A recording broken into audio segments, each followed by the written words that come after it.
Hebrews chapter 1. Long ago, at many times and in many ways, God spoke to our fathers by the prophets. But in these last days he has spoken to us by his Son, whom he appointed the heir of all things, through whom also he created the world. He is the radiance of the glory of God, and the exact imprint of his nature, and he upholds the universe by the word of his power. After making purification for sins, he sat down at the right hand of the Majesty on high, having become as much superior to angels as the name he has inherited is more excellent than theirs. For to which of the angels did God ever say, "You are my son, today I have begotten you"? Or again, "I will be to him a father, and he shall be to me a son"? And again, when he brings the firstborn into the world, he says, "Let all God's angels worship him." Of the angels, he says, "He makes his angels winds, and his ministers a flame of fire." But of the Son, he says, "Your throne, O God, is forever and ever. The scepter of uprightness is the scepter of your kingdom. You have loved righteousness and hated wickedness. Therefore God, your God, has anointed you with the oil of gladness beyond your companions. And you, Lord, laid the foundation of the earth in the beginning, and the heavens are the work of your hands. They will perish, but you remain. They will all wear out like a garment. Like a robe you will roll them up. Like a garment they will be changed. But you are the same, and your years will have no end. And to which of the angels has he ever said, "Sit at my right hand, until I make your enemies a footstool for your feet"? Are they not all ministering spirits sent out to serve for the sake of those who are to inherit salvation?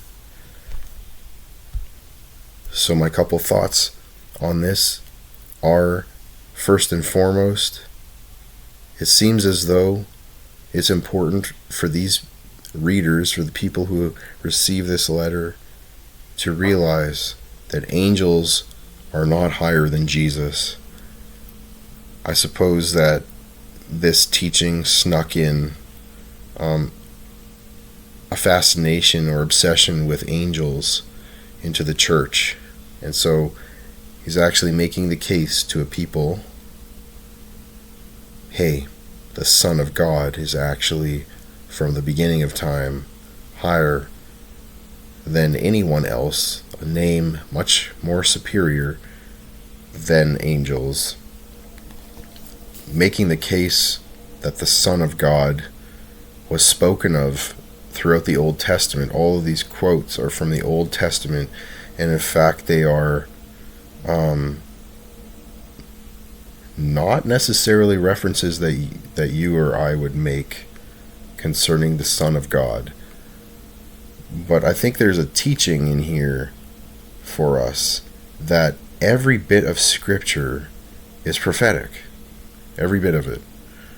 Whether it's, the book of Numbers, which everyone, or Leviticus, everyone makes fun of it and says it's hard to get through or whatever, but actually if you read it with the right heart, it's incredible, and it's super prophetic, every bit of Scripture.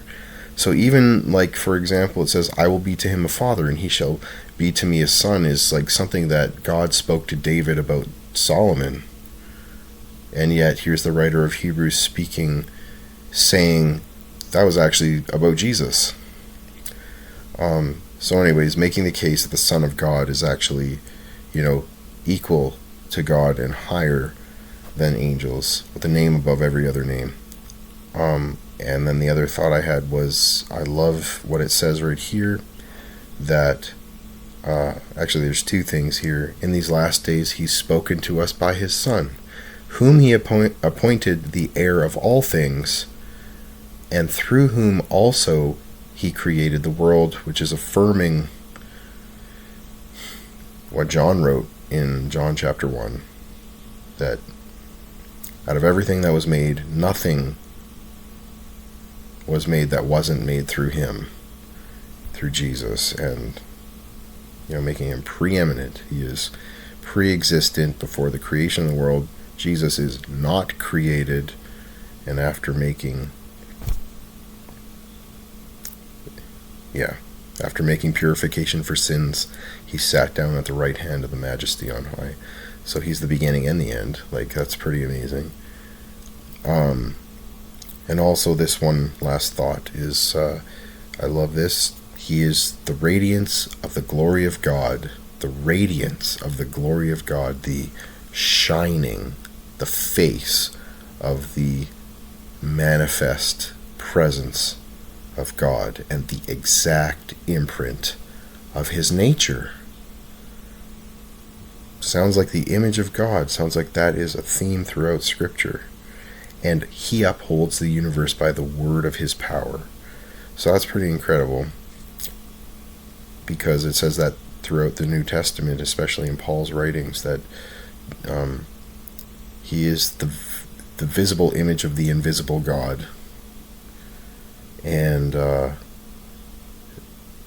in him the whole universe holds together. And there's another scripture that I just read recently off the top of my head. I can't remember where it's from, but it says the same thing, that it says like the whole universe.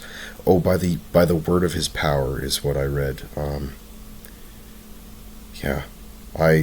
can't remember it right now, but if you do a quick search of that, by the word of his power, that is mentioned in Paul's writings. So anyways, those are my thoughts.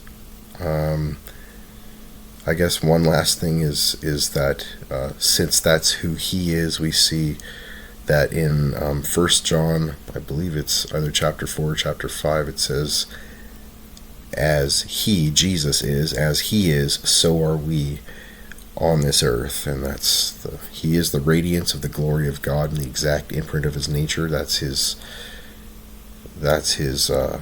the image of God, and that's what's in us. The image of God is in us, therefore we are the light of the world. We are the radiance of the glory of God, because Christ in us is the hope of the glory of God, is the hope of glory.